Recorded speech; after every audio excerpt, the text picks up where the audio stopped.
राधा रमण लाल की जय, राधा वल्लभ लाल की जय, भागवत महापुराण की जय, सब संतन की जय, सब भक्तन की जय, सब विप्रन की जय, जगत जननी जगत पावनी विष्णु चरण कमल आगमनी श्री गंगा मैया की जय, पर्वतराज हिमालय की जय, देवादिदेव महादेव श्री केदारनाथ भगवान की जय, श्री नीलकंठ महादेव की जय, जय जय श्री राधे, जय जय श्री राधे, जय जय श्री राम। द्वारिकाधीश की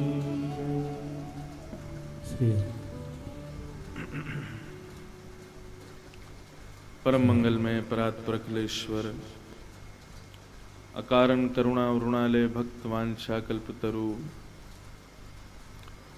तड़िद्वत विनिंदित पीतांबरधारी श्री बालकृष्ण लाल की, श्री राधा रमण लाल की, श्री बद्रीनाथ भगवान की शब्दमयी वाणीमयी वांगमयी प्रतिमूर्ति हम आप सबके मध्य में विराजमान श्रीमद् भागवत को बारंबार प्रणाम। मेरे बाम अंग और आपके दाहिने अंग में विराजमान विष्णुपदी जगत पावनी जगत जननी श्री गंगा मैया को बारंबार प्रणाम। मेरे दाहिने और आपके बाम अंग में विराजमान समस्त विप्र देवताओं को बारंबार प्रणाम। मंच पर विराजमान विप्र देवताओं को बारंबार भूरी भूरी जागृत अवस्था में प्रणाम और समस्त गंधर्व जनों को भी बारंबार प्रणाम। आप सभी श्रोता भाई बंधु मातृशक्ति सबको जय श्री कृष्ण।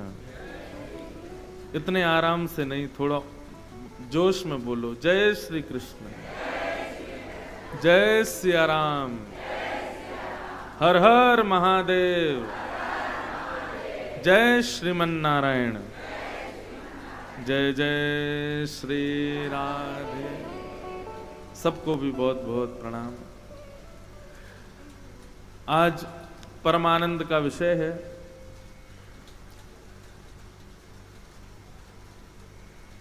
अधिक मास के, भैया पीछे आवाज शायद कम आ रही है, वो इशारा कर रहे हैं, थोड़ा आवाज बढ़ाओ। अधिक मास श्रावण मास के पावन पुनीत अवसर पर आज ऋषिकेश के इस पावन गीता भवन के वटवृक्ष के इस मंगलमय प्रांगण में हम आप सब लोग एकत्रित हुए हैं। निश्चित ही बड़े सौभाग्य की बात है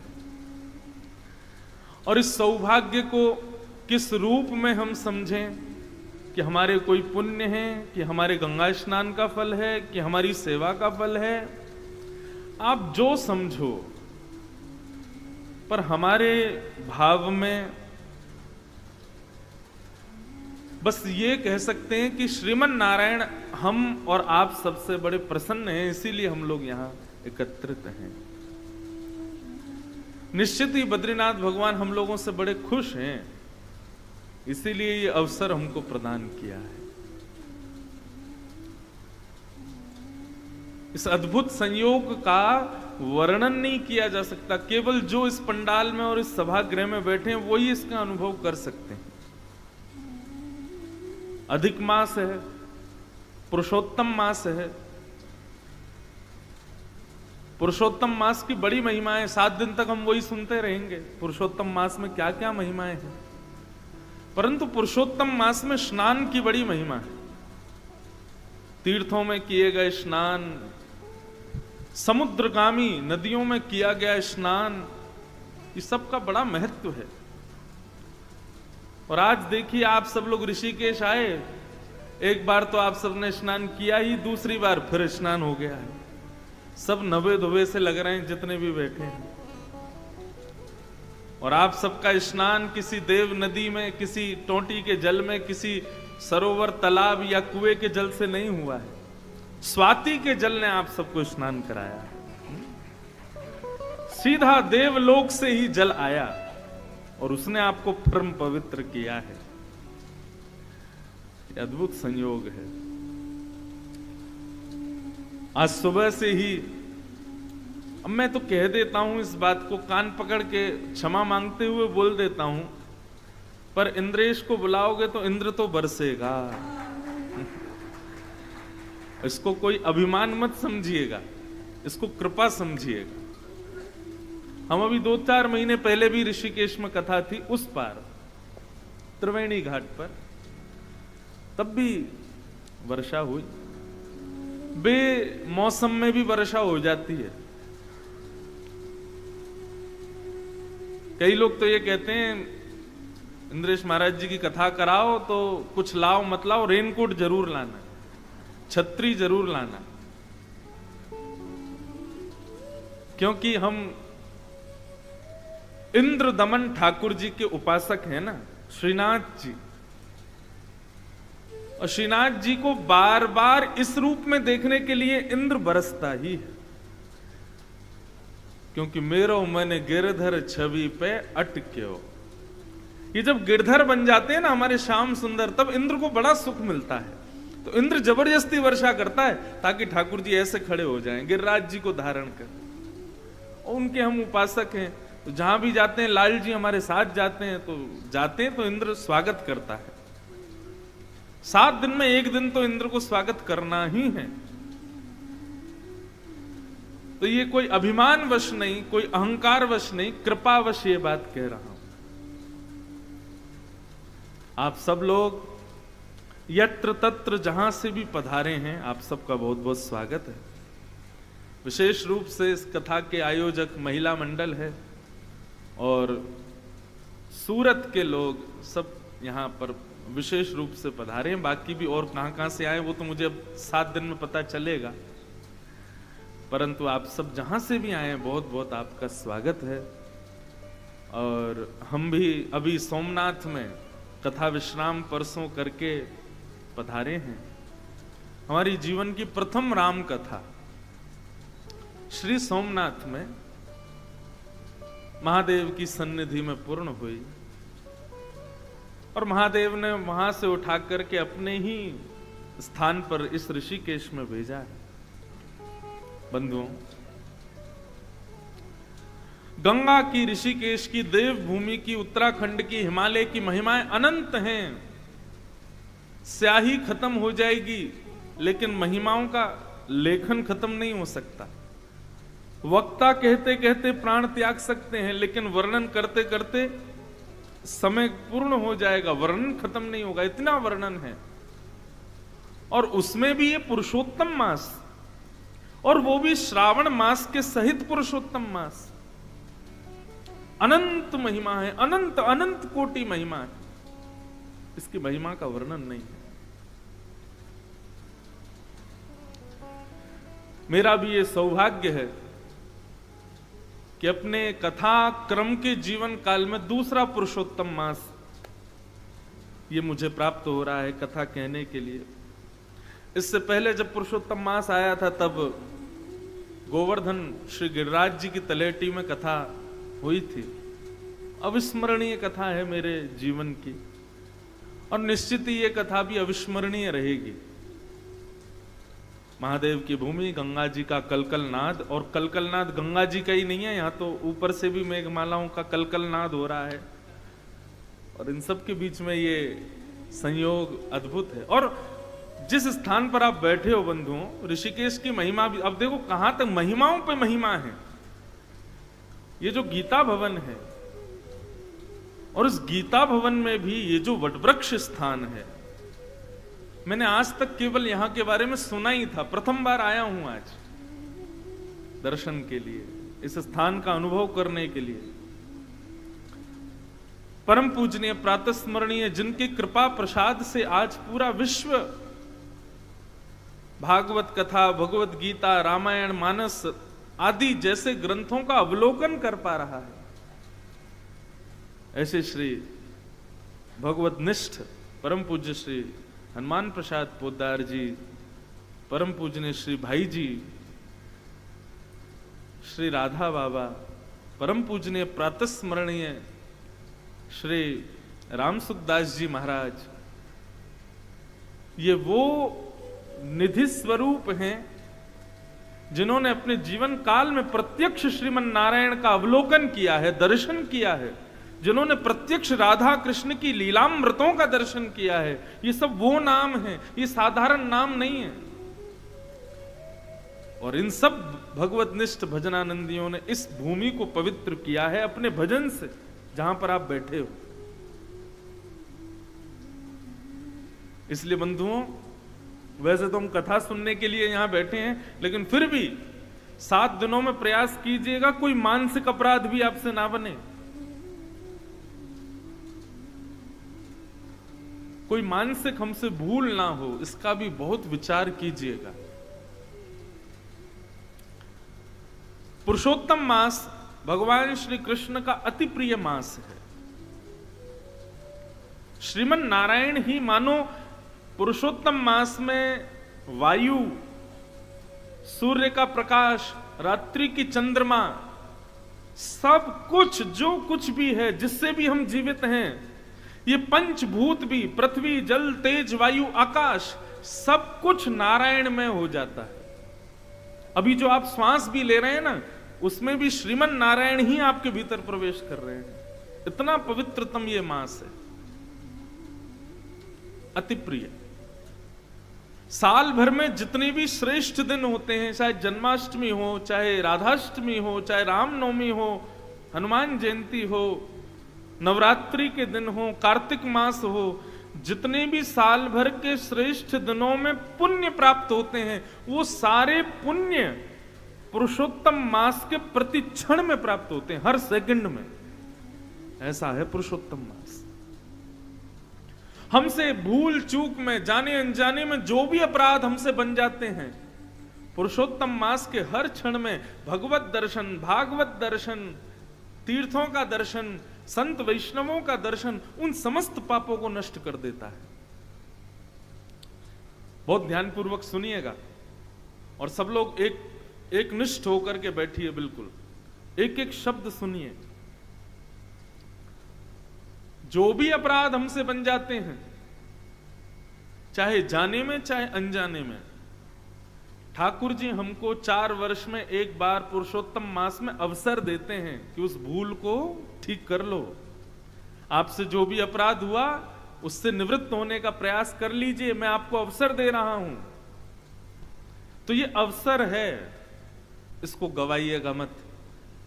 आज हमारी बात मान के कथा पूर्ण होने के बाद में अपने अपने कक्ष में जाइएगा और एक कागज पेन लेके सारी लिस्ट बनाइएगा, हमने कितने अपराध हमसे हो चुके हैं जो हमको पता है, या फिर हम क्या क्या अपराध रोज ही करते हैं, कौन कौन से अवगुण हमारे भीतर विराजमान हैं, इन सब चीजों की लिस्ट बनाइएगा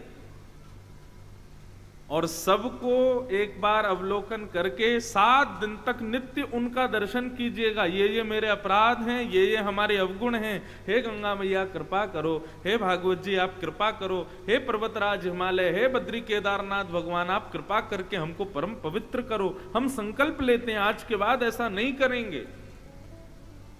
और 7 दिन बाद अपने अवगुणों की वो पर्ची, उस पर पुष्प आदि लग करके, तिलक आदि लगा करके बढ़िया उसको गंगा जी में प्रवाहित कर देना।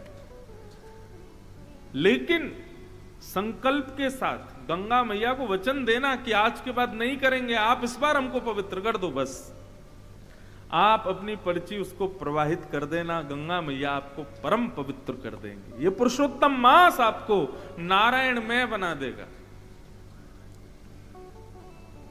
इसलिए इस अवसर को चूकिएगा नहीं, जितना हो सके इस अवसर का लाभ लीजिए। इन 7 दिनों तक नियम बनाइए। वैसे तो कहते हैं कि पुरुषोत्तम मास के, कई लोग पूछते महाराज जी नियम क्या है? एकादशी का जो नियम होता है ना, वो पूरे मास भर का नियम है। ये सबसे श्रेष्ठ नियम है। और यदि आप पूछें और कोई नियम बताइए, तो देखिए पुरुषोत्तम मास में सबसे श्रेष्ठ नियम है भागवत दर्शन। भागवत दर्शन का मतलब क्या होता है? भागवत का मतलब केवल पोथी नहीं, भागवत का मतलब भगवान के जो हैं उनका दर्शन। साल भर भगवान के दर्शन का महत्व है, लेकिन पुरुषोत्तम मास में भगवान के संत, भगवान के वैष्णवजन, भगवान के विप्रजन, संत वृंद आदि, इन सबके दर्शन का महत्व है। इसलिए भैया चूकिएगा मत।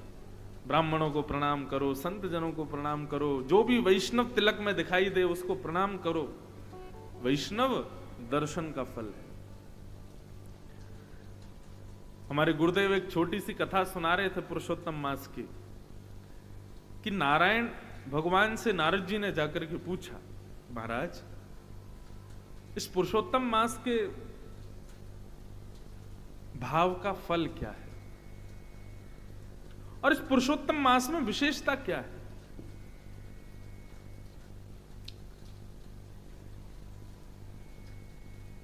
तब भगवान श्रीमन नारायण बोले, देखो अब हम तुमको बताएंगे तो तुमको शायद इतना समझ नहीं आए, तो एक प्रैक्टिकल करके बताते थे। नारद जी बोले बताइए। बोले नीचे अमुक नाम पर एक तालाब है, उस तालाब में एक मछली है, उस मछली से जाकर के पूछो पुरुषोत्तम मास का फल क्या है। नारद जी हंसने लगे, बोले मछली से जाकर के पूछूं मैं? भगवान बोले हमारी आज्ञा है, इसको स्वीकार करो, जाओ तुरंत। नारद जी महाराज पृथ्वी पर जहां भगवान ने बताया तो वहां आए, तालाब में एक मछली थी। नारद जी ने जाके प्रणाम किया, जय हो मत्स्य देवता, भगवान की आज्ञा हुई है कि हम आपसे पूछें कि पुरुषोत्तम मास का फल क्या है, कृपा करके बताइए। बहुत सावधानी से सब लोग श्रवण करो।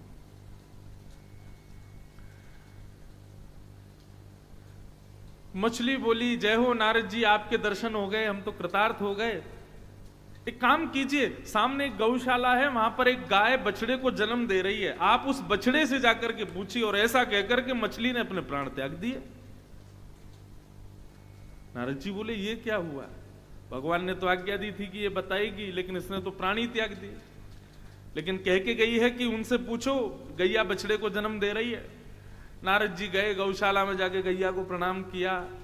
बछड़े का जैसे ही जन्म हुआ, नारद जी ने प्रणाम किया, बोले भैया भगवत आज्ञा हुई है कि हम आपसे पूछें पुरुषोत्तम मास का फल क्या है। बछड़ा भी प्रसन्न हो गया, जय हो, मेरे कितने सौभाग्य कि जन्म लेते ही नारद जी के दर्शन हो रहे हैं। हे नारद जी, वो सामने वृक्ष है ना, उस वृक्ष पर एक सुख तोता, उसके बालक का जन्म हुआ है, आप जाकर के उस बालक से पूछिए। और ऐसा कहकर के उस वत्स ने भी प्राण त्याग दिए। नारद जी बोले ये हो क्या रहा है भैया, मैं जिससे पूछ रहा हूं वो प्राण त्याग देता है। नारद जी उस वृक्ष पर तोते के वत्स से बोले, भैया आपका अभी जन्म हुआ। वो तोता प्रसन्न हो गया नारद जी को देख करके, बोले जय हो, आपके दर्शन हो गए नारद जी। नारद जी बोले भैया पुरुषोत्तम मास के फल क्या है, पुरुषोत्तम मास की योग्यता क्या है, जरा बताइए। सुख पक्षी के उस छोटे से बालक ने कहा, जय हो नारद जी, आपके दर्शन हुए, मैं कृतार्थ हो गया। अभी अभी ना इस नगर के राजा के पुत्र ने जन्म लिया है, आप जाकर के राजा के यहां उस पुत्र से पूछिए। और ऐसा कहकर के वो सुख पक्षी का बालक भी मर गया। नारद जी तो घबरा गए, बोले मैं जिससे पूछता हूं वो प्राण त्याग देता। मछली के बालक ने त्याग दिया, गैया के बालक ने त्याग दिया, अब इस सुख के बालक ने भी। कहीं ऐसा नहीं हो मैं राजा से पूछने जाऊं उसका बालक भी प्राण त्याग दे। मैं जहां जा रहा हूं भैया, कहीं यही तो पुरुषोत्तम मास का फल नहीं है। नारद जी बड़े घबरा गए, लेकिन क्या करें, जानना तो है, भगवान की आज्ञा है। तो नारद जी पहुंचे, और पहुंच करके राजा ने तो आनंद हो गया, अरे वाह वाह वाह, जय हो, मेरे घर बालक हुआ, संत नारद पधारे हैं, भगवत शिरोमणि पधारे हैं, दंडवत प्रणाम किया। बोले महाराज भगवान की आज्ञा हुई है, पुरुषोत्तम मास का फल जान करके आओ, महिमा पूछ करके आओ। जो भी बता रहे हैं सब प्राण त्याग रहे हैं, अंत तो गत्वा आपके पुत्र से पूछने के लिए कहा है। नन्ना सा राजा का पुत्र जैसे ही नारद जी की गोद में दिया, तो भगवत आज्ञा से वो नन्ना सा बालक ही बोलने लगा, बोले जय हो नारद जी, आपको प्रणाम। बोले भैया प्राण मत त्यागना, पहले ये बताओ पुरुषोत्तम मास का फल क्या है। वो बालक आनंदित हो गया और आनंदित होकर के बोला, नारद जी मैं अपने प्रारब्धों से एक मछली बना था, लेकिन पुरुषोत्तम मास में आपका दर्शन करके मैं उस योनि से मुक्त हो गया।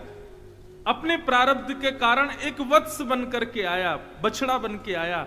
पुरुषोत्तम मास में आपके दर्शन से मैं उस योनि से भी मुक्त हो गया। फिर मैं एक सुख पक्षी बन करके आया, आपके दर्शन से उससे भी मुक्त हो गया। और इन समस्त प्रारब्धों से मुक्त होकर के अब मैं मानव ही नहीं, एक राजा के घर में जन्म लेकर के आया हूं। केवल एक संत के दर्शन से ये फल प्राप्त होता है पुरुषोत्तम मास में। ये है भागवत दर्शन की महिमा।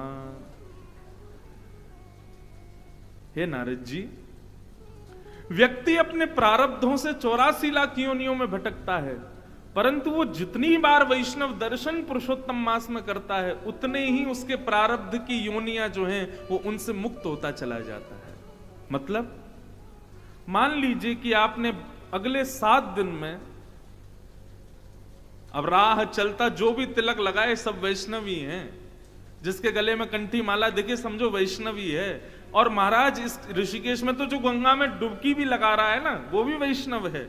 सबको अपने नेत्रों से निहारते रहो, सबको प्रणाम करते रहो। जितनी ज्यादा से ज्यादा लोग देख लोगे, उतने ही आप अपने प्रारब्ध की योनियों से मुक्त होते चले जाओगे।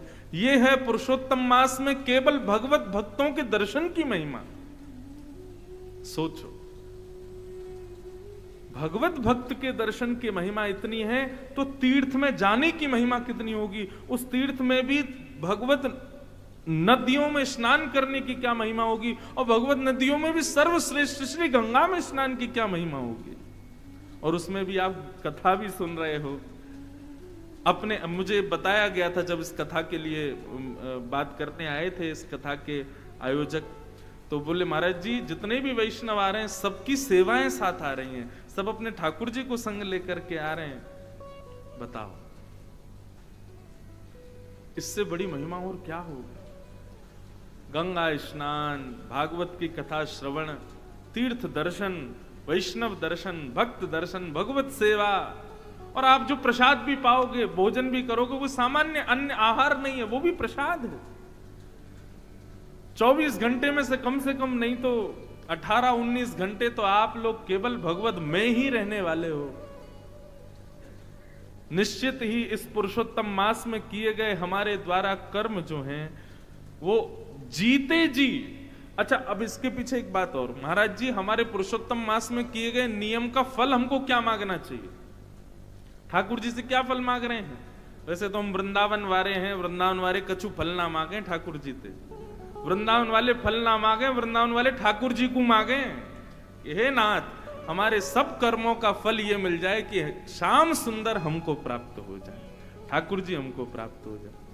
तो इस पुरुषोत्तम मास में आप जो भी कुछ करके जाएं, संकल्प लीजिएगा गंगा का जल लेकर के, हे गंगा मैया हमारे सब सत्कर्मों का फल हमको केवल ये दे दो कि श्री वृंदावन बिहारी लाल का मृत्यु से पहले प्रत्यक्ष दर्शन हो जाए, बस और कुछ नहीं चाहिए हमको। बस ये मांग करके जाइएगा। और भैया जितना हो सके दीन रहने का प्रयास करना। ये अवसर है, 1 महीने की एक प्रकार से जैसे लोग बीमार हो जाते हैं, मोटे हो जाते हैं, कोलेस्ट्रॉल बढ़ जाता है, शुगर बढ़ जाता है, तो अपनी थेरेपी के लिए पंचकर्म वगैरह करवाने जाते हैं, दक्षिण भारत में जाते हैं, हिमालय पे जाते हैं। तो ऐसे ही हमारे पाप, काम, क्रोध, लोभ, ईर्ष्या, द्वेष, अभिनिवेश, अहंता, ममता, ये जो भी हमारे भीतर हैं, ये सब रोग हमको लग गए हैं। तो ठाकुर जी ने 30 दिन के लिए पंचकर्मा कराने के लिए भेजा है। ये पुरुषोत्तम मास, अपने एक एक भाव को शुद्ध कर लीजिए, आनंदित हो जाइए। खूब प्रेम से सब लोग कथा श्रवण कीजिए। पुरुषोत्तम मास की महिमाएं हम बताते रहेंगे रोज रोज। और आप लोगों का जो भी प्रश्न हो, एक बात ध्यान से सुनिएगा, 7 दिन के अंदर कोई भी जिज्ञासा हृदय में प्रकट हो, आप एक पर्ची पर लिखिएगा, हम कथा में आते हैं, हमको दीजिएगा, हम आपके प्रश्न का उत्तर देंगे। बाकी भैया इससे बढ़िया कोई नियम नहीं है। भगवत नाम का गुणगान करो, वैष्णवों के दर्शन करो, संतों को प्रणाम करो, गंगा में स्नान करो और खूब आनंद से अपने पुरुषोत्तम मास को आनंदित करो। आइए अब हम लोग भागवत के मंगलमयी कथा में प्रवेश करते हैं। थोड़ी बहुत देर आज चर्चा करते हैं। प्रथम दिन है और अभी भी इंद्र देवता बरस ही रहे हैं, इतना अद्भुत स्वागत कर रहे हैं। कुछ क्षण हम लोग भागवत के महात्म को श्रवण करके और फिर आज के क्रम में विश्राम की ओर चलेंगे। कृष्णं नारायणं वंदे, कृष्णं वंदे व्रजप्रियं, कृष्णं द्वैपायनं वंदे, कृष्णं वंदे प्रथाससं।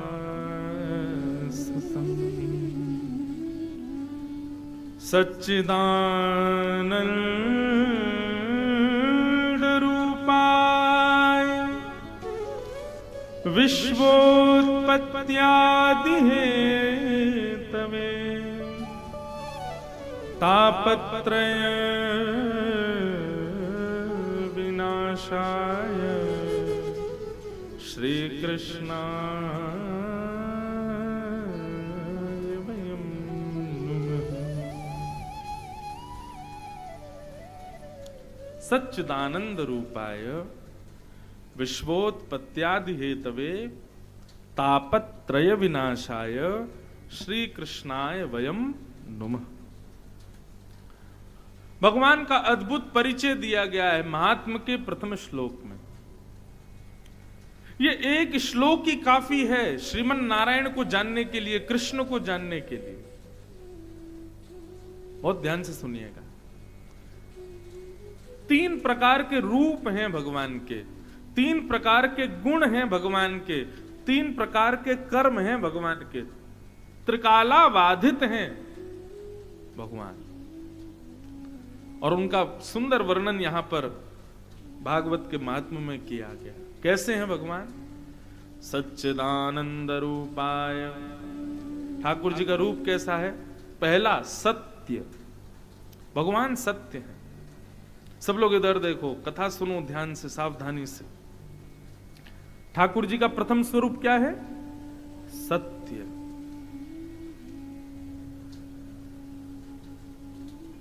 भगवान सत्य हैं, सब जानते हैं, लेकिन मेरी दृष्टि में एक भाव है। उनको सत्य इसलिए कहा जाता है क्योंकि उनके सामने जाने के बाद व्यक्ति के भीतर कितनी भी सत्यताएं छुपी हो, सब प्रकट हो जाती हैं। बहुत ध्यान से समझिएगा इस बात को। आप अपने अवगुणों को अपनी पत्नी से छुपा लोगे, पत्नी अपने भावों को पति से छुपा लेगी, बच्चे माता पिता से छुपा लेंगे, सबसे आप अपने भावों को छुपा लोगे। लेकिन ठाकुर जी के सन्मुख जाते ही कई लोग कान पकड़ते हैं। क्यों पकड़ते हैं? ए नाथ, आप तो सब जानते हो मेरे अंदर क्या क्या है, मैं कैसा हूं।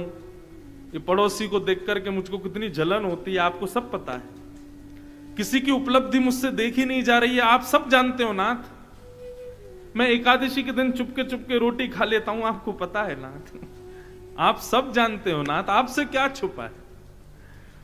हमारे भीतर जितने भी असत्य हैं जो हमने सबसे छुपाए हैं, ठाकुर जी के सामने सहज सब प्रकट हो जाते हैं, इसलिए वो सत्य हैं। व्यक्ति कितना भी बनावटी रूप धारण कर ले संसार को रिझाने के लिए, लेकिन ठाकुर जी के सामने जाकर के उस सब वास्तविकताएं उसको याद आ जाती हैं। मैं कितना क्रोधी हूं, मैं कितना कामी हूं, कितना लोभी हूं, कितना द्वेष मेरे भीतर बड़ा है, ये सब ठाकुर जी के सामने प्रकट हो जाता है, इसलिए वो सत्य हैं। क्यों? क्योंकि व्यक्ति के हृदय से सत्य को प्रकट करा देते। उनके जैसे सूर्य के प्रकाश आते ही अंधेरा रुकेगा नहीं।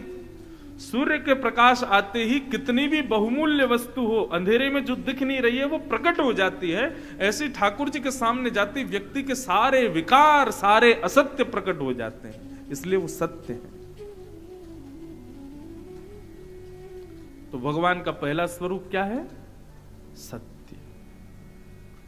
ठाकुर जी का दूसरा स्वरूप है चैतन्य। भगवान चैतन्य। केवल जड़ में ही उनका दर्शन मत करो, केवल मूर्ति में ही वो है, ऐसा नहीं। हमारे वृंदावन में, मैं एक बात कथाओं में कहा करता हूं, हमारे वृंदावन में जिसको देखो राधे राधे राधे राधे, जय श्री राधे राधे राधे बोलते, बेचारे कन्हैया तो कोने में कहीं बैठे हैं। जय श्री कृष्ण हम बार कोई 2-4 लोग बोलते, नहीं तो वृंदावन में सब राधे राधे ही बोलते हैं। लेकिन आप मंदिर में जाकर के देखो, बिहारी जी चले जाओ, राधा वल्लभ जी चले जाओ, राधा रमन जी चले जाओ, कहीं भी चले जाओ, बैठे कौन है? श्याम सुंदर। और मुख से बोल क्या रहे हैं? जय जय श्री राधे। राधा रानी कहां है? सब जगह ठाकुर जी बैठे हैं। अब इसके अनेक भाव हैं। राधा रानी बैठी हैं, वो देखने के लिए बहुत समय चाहिए, सदगुरु की कृपा चाहिए तो किशोरी जी दिखें। लेकिन प्रत्यक्ष भाव से, यदि सामान्य भाव से वृंदावन में आप देखो तो केवल ठाकुर जी हैं। राधा रानी कहां है? वृंदावन की वायु राधा रानी है, वृंदावन के शब्द राधा रानी है, वृंदावन का कण-कण राधा रानी है, वृंदावन में प्रकाश राधा रानी, वृंदावन की निशा राधा रानी, वृंदावन में वृक्ष राधा रानी, पत्र राधा रानी, सब राधा रानी है। केवल जड़ भाव से राधा रानी नहीं है, चैतन्य भाव से वृंदावन में विचरण कर रही हैं, वो श्री राधा रानी सब जगह घूम रही है। तो भगवान का दूसरा स्वरूप चैतन्य, वो केवल जड़ पदार्थ में नहीं है, केवल मूर्ति में नहीं है। ठाकुर जी चैतन्य हैं, प्रत्यक्ष हैं। वो केवल जड़ में ही प्रकट हो गए ऐसा नहीं है, वो चैतन्य भी रहते हैं। इसका दूसरा अर्थ यह है भैया, चलते फिरते उठते बैठते हर मानव चैतन्य है, तो इसका मतलब उनके भीतर ठाकुर जी हैं। गीता में भगवान कहते हैं, ईश्वरः सर्वभूतानां हृदय सेर्जुन तिष्ठति। सबके भीतर भगवान बैठे। और इसका सबसे बड़ा कारण क्या है? व्यक्ति के अंदर भगवान है, इसका सबसे बड़ा उदाहरण क्या है? बहुत ध्यान से सुनिएगा। व्यक्ति को आप स्पर्श कर रहे हो, व्यक्ति के आप संग बैठे हो, व्यक्ति के आप संग खा रहे हो, कब तक? जब तक वो जीवित है। लेकिन जैसे ही उसके प्राण निकल जाते हैं, क्या आप उसके बगल में बैठोगे? क्या आप उसका स्पर्श करोगे? क्या आप उसको अपने पास बैठाओगे? क्या अपने घर में रखोगे? नहीं। प्राण निकलते ही, मैं इस पंक्ति को निश्चित अपनी हर कथा में गाता हूं। सूरदास जी कहते हैं, जा प्रियतम सो प्रीत घनेरी। प्राण निकल जाने के बाद सो देख डर जइने।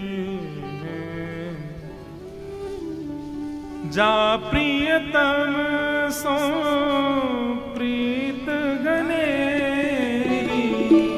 जा प्रियतम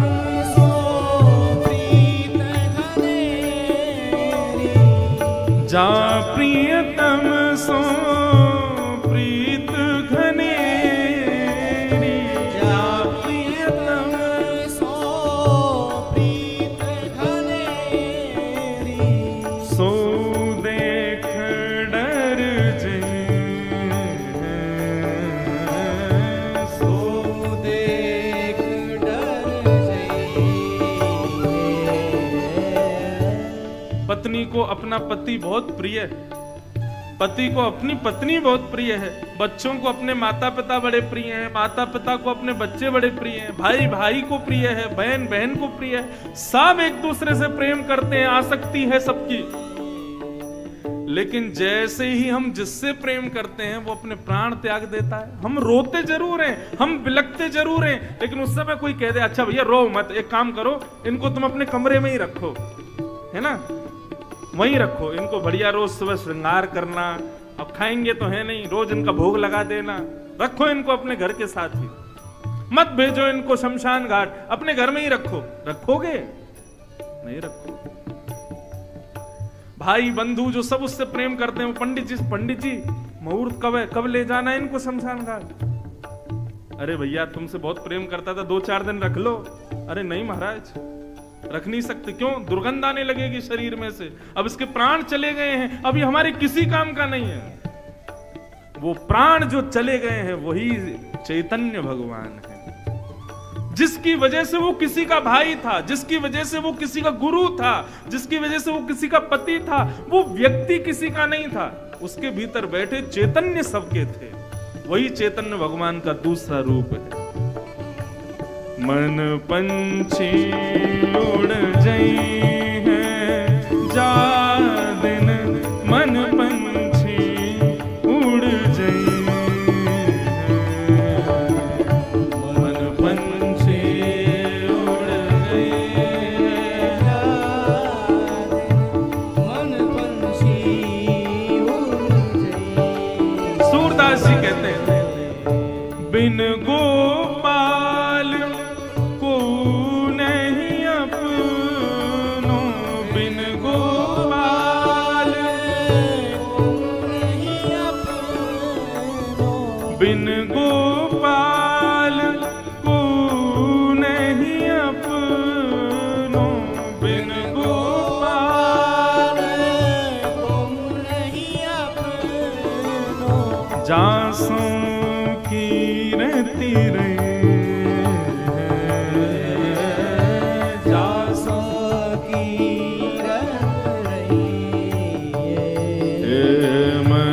पंछी उड़ जाए हैं जा दिन, मन पंछी उड़ जाए हैं, मन पंछी उड़ जाए हैं जा दिन, मन पंछी उड़।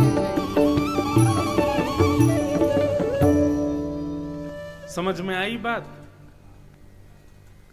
भगवान का पहला स्वरूप कौन सा बताया था, और दूसरा चैतन्य कैसे हैं भगवान, समझ में आया? आगे चलें। अब भगवान का तीसरा स्वरूप आनंद। ऋषिकेश में बैठे हो, बढ़िया मौसम हो रहा है, चारों तरफ हरियाली है, क्या सुंदर गंगा जी बह रही हैं, मंदम मंदम मंदम जलधारा ऊपर से गिर रही है। हमारे आयोजक परिवार ने एक से एक रसोइया बुलाए प्रसाद बनाने के लिए, सब लोग पाओगे। बढ़िया जैसी तैसी कथा है, व्यास जी सुनाएंगे। बताओ सुख मिल रहा है कि आनंद आ रहा है? क्या अंतर है दोनों में? सुख में और आनंद में अंतर क्या है? जिस वस्तु का उपभोग करने पर, जिस वस्तु का उपयोग या उपभोग करने पर उस वस्तु की रसता धीरे धीरे कम होने लग जाए, उसको सुख कहते हैं। जैसे कि रसगुल्ला आपने खाया, तो एक खाने के बाद में दूसरा जब खाओगे तो पहले में जो स्वाद आया था वो दूसरे में नहीं आएगा, धीरे धीरे कम होने लग जाता है। महंगे फोन, 1.5 लाख का 2 लाख का फोन खरीद के लाओगे तो उसको डिब्बे से निकालते ही चलाने में जो सुख मिलेगा वो उसके अगले दिन कम हो जाएगा, उसके तीसरे दिन और कम हो जाएगा, चौथे दिन और कम हो जाएगा, धीरे धीरे कम होता चला जाएगा। 1 करोड़ की 1.5 करोड़ की गाड़ी लेकर के आओगे शोरूम से, पहले दिन बैठने में जो सुख मिलेगा धीरे धीरे वो कम होता चला जाएगा।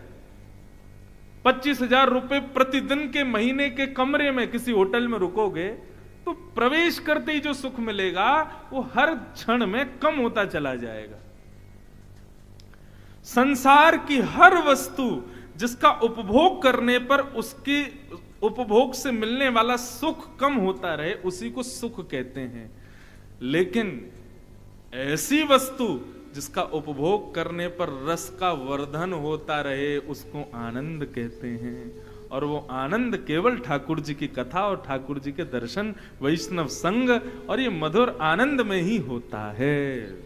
ये है सुख में और आनंद में अंतर। पहले दिन जितना आनंद आ रहा है कथा में, कल उससे दुगुना आएगा, तीसरे दिन उससे तिगुना आएगा, चौथे दिन उससे 4 गुना ज्यादा आएगा। और अंतिम दिन तो कहीं कहीं ऐसा भी हो जाता है कि लोग विलक विलक करके रोते हैं कि कथा विश्राम क्यों हो गई, अब हमको घर जाना पड़ेगा। व्यास जी आप जा रहे हो। एक जगह मेरी कथा हुई थी, वहां तो मुख्य यजमान जो थे वो मूर्छित ही हो गए 7वें दिन। मंच पर मुझको विदा करने के लिए जब तिलक करने आए तो जो मुख्य यजमान थे वो मूर्छित हो गए, बेहोश हो गए, विरह में कि कथा जा रही है, अब हमारे यहां कथा विश्राम हो गई। आनंदाम बुद्धिवर्धनम प्रतिपदम, जो हर क्षण में जिस सुख का वर्धन जहां पर होता है उसको आनंद कहते हैं। और क्षमा कीजिएगा, संसार के लोग इस बात को समझते नहीं है। आध्यात्म भक्ति मार्ग हर क्षण में सुख का वर्धन करता है, हर क्षण में सुख को बढ़ाता है। अरे कहां तक कहें, कृष्ण और श्रीमन नारायण की चरण सन्निधि में रहने वालों को रोने में भी सुख मिलता है। संसार के लिए रोते हैं तो मन होता है कोई आए, हमको चुप करा दे, हमको हृदय से लगा ले, हमारे आंसू पहुंच दे। लेकिन जब भगवत विरह में आंसू निकलते हैं ना, तब मन होता है कोई ना आवे, मुझे कोई रोके ना, मुझे कोई टोके ना, थोड़ा एकांत में रहने दो, मुझे छेड़ो मत, मुझे रोने दो। क्यों? ये सुख दे रहा है। इसको कहते हैं आनंद, जो प्रतिपद प्रति क्षण में प्रति सेकंड में आपके सुख को बढ़ाता है और उसका वर्धन करता है। क्षमा कीजिए, संसार में ऐसी कोई वस्तु नहीं है जो आपके सुख को बढ़ाए, सांसारिक ऐसी कोई वस्तु नहीं जो आपके सुख को बढ़ाए। आप इसमें कई लोग मुझे पता है क्या तर्क देते हैं, महाराज जी मदिरा पीने वाला व्यक्ति उसको हर दिन सुख मिलता है। अरे मैंने कहा कभी पूछना उससे, जब वो मदिरा पान ना करता हो तब पूछना, भैया तुमको अच्छा लगता है? तो पता क्या बोलेगा, ना बिल्कुल अच्छा नहीं, मैं तो चाह रहा हूं छूट जाए, लेकिन मेरी इंद्रियां इसके प्रति आसक्त हो गई हैं। अच्छा ठीक है, आप मुझे कहते हो कि महाराज मदिरा पान करने वाले और दुनिया भर के सांसारिक व्यसनों को करने वाले उन लोगों को सुख मिल रहा है इसीलिए तो वो रोज कर रहे हैं, लेकिन उससे हो क्या रहा है? उनके शरीर का ही तो पतन हो रहा है, उनकी बुद्धि का पतन हो रहा है, उनकी मानसिकताओं का पतन हो रहा है, उनके विचारों का पतन हो रहा है। लेकिन आध्यात्म जगत में रहने वाले व्यक्ति का सुख भी बढ़ता है, आनंद भी बढ़ता है और बौद्धिक विकास भी होता है, मानसिक विकास भी होता है, उसका पतन नहीं होता, उसका शरीर। आहा, अब ये मानस जी की कथा करके आए ना, तो एक सुंदर विषय उसमें आया कि हनुमान जी जब विभीषण के यहां गए, लंका में जब घूम रहे थे, तो जैसे ही विभीषण के घर गए, बाहर देखा धनुष बाण चित्र लगा है, राम राम की ध्वनि आ रही है, तो हनुमान जी ने ब्राह्मण का वेश धारण किया और जैसे ही विभीषण के पास पहुंचे हैं तो विभीषण जानता नहीं है कि ये कौन है। हनुमान जी आए थे, ब्राह्मण बन के आए, लेकिन हनुमान जी ब्राह्मण के वेश में आए तो विभीषण ने बिना पहचान के भी हनुमान जी को दंडवत प्रणाम किया, बोले जय हो भगवान, आप बड़े बड़े पधारे। हनुमान जी को थोड़ा संकोच हुआ, कहीं पहचान तो नहीं गया मुझको। एक आध बार दर्पण में देखा, बोले यार लग तो ब्राह्मण ही रहा हूं, इसको ये मुझे प्रणाम क्यों कर रहा है? तो हनुमान जी ने पूछा, विभीषण क्या आप हमको जानते हो? क्या आपको पता है हम कौन हैं? विभीषण बोला, मैं आपको जानता नहीं हूं, मुझे नहीं पता आप कौन हो। पर हनुमान जी बोले, तो फिर तुमने हमको प्रणाम क्यों किया और हमको इतना स्याह स्याह के देख क्यों रहे हो? विभीषण ने जो उत्तर दिया ना, विभीषण कहता आप जो भी हो मैं नहीं जानता, पर जब से मैं आपको देख रहा हूं तब से मुझे राघव की बड़ी याद आ रही है, जब से मुझे राम जी बड़े प्यारे लग रहे हैं, मेरा बार बार मन हो रहा है मैं थोड़ा और भजन कर लूं, मैं थोड़ी और सेवा कर लूं। जब से आपको देखा मुझे ऐसा लग रहा है मैं ठाकुर जी के और समीप पहुंच गया, तो अब मुझे और पहचान की जरूरत नहीं कि आप कौन हो, पर आप जरूर कोई वैष्णव हो। तुरंत हनुमान जी अपने रूप में आ गए। मतलब क्या समझ में आई बात? लोग कहते हैं महाराज व्यसन करने वालों को भी तो सुख मिल रहा है। अरे उनको देख करके और नेगेटिविटी आ जाती है अंदर। अभी मदिरा पी करके कोई आ जाए इस पंडाल में, आप क्या करोगे? पीछे के लोग ही 4-5 लोग उसको भगा देंगे यहां से। फ्लाइट में बैठे हो, बगल वाला मद्यपान कर ले, मांस खा ले, तो आपका दिमाग ऐसा हो जाता है। अब हम वैष्णव हैं, हम लोगों को तो ठीक लगता नहीं, लेकिन वैष्णव कैसा? वो जिस क्षेत्र में जाता है, जिस स्थान पर जाता है, जिस सभा में पहुंच जाता है, वहां के लोगों के हृदय में अत्यंत शांति। उसने कुछ कहा नहीं है, लोग उसको जानते नहीं, लेकिन फिर भी उनका हृदय परम शांत हो जाता है। मैंने प्रसंग सुना है, क्योंकि स्थान उन्हीं का है इसलिए मैं कह सकता हूं। हमारे परम पूजनीय श्री भाई जी,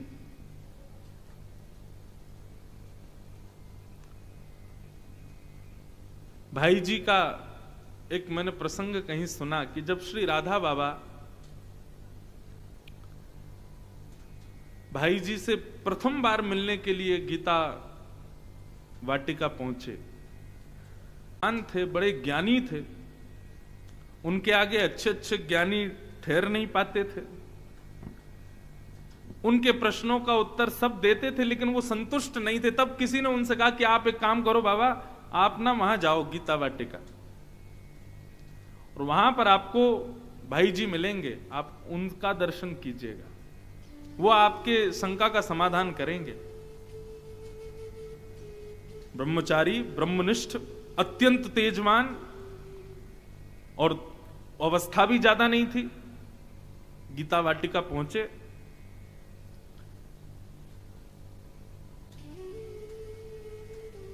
पूज्य भाई जी संतों को प्रसाद पवा रहे थे, तो किसी ने कहा बाबा आप थोड़ा विराजो, भाई जी अभी आ रहे हैं। भाई जी अपनी सेवा से निवृत्त होकर के जब पधारे, तो वर्णन आता है, उस समय के दृष्टाओं ने वर्णन किया कि भाई जी ने जाकर के श्री राधा बाबा के श्री चरण कमलों के 5 उंगलियों को, 10 उंगलियों को अपने हस्त कमल की 10 उंगलियों से स्पर्श किया, और जैसे ही स्पर्श किया, राधा बाबा की वो स्थिति हो गई जो वृंदावन जाकर के उद्धव की स्थिति हुई थी।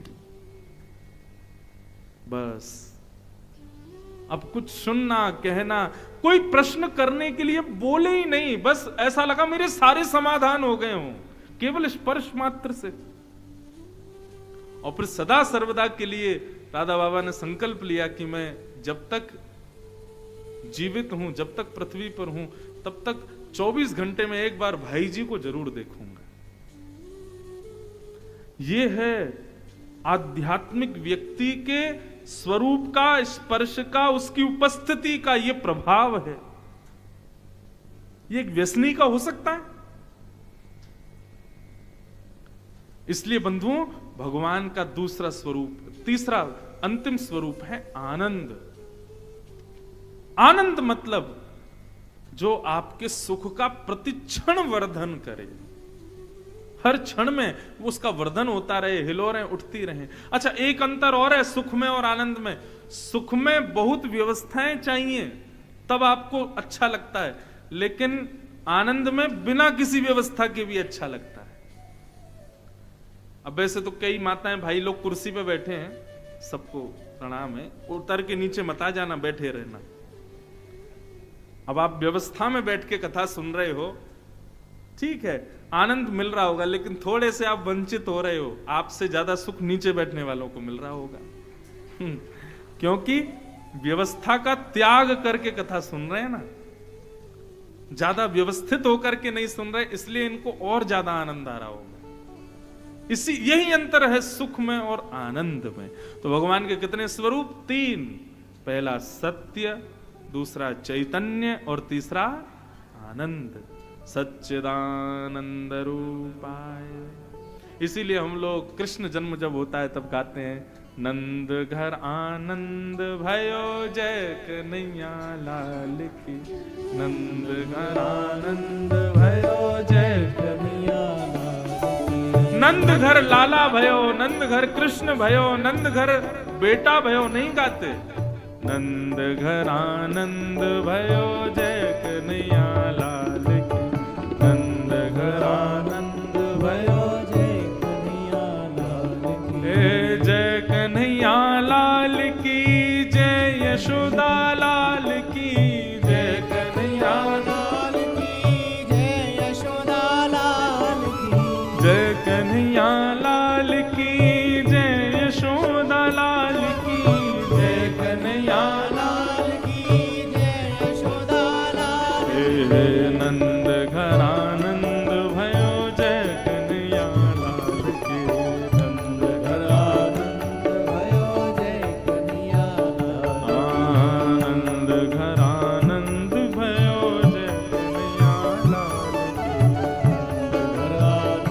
बोल नंद के लाला की जय।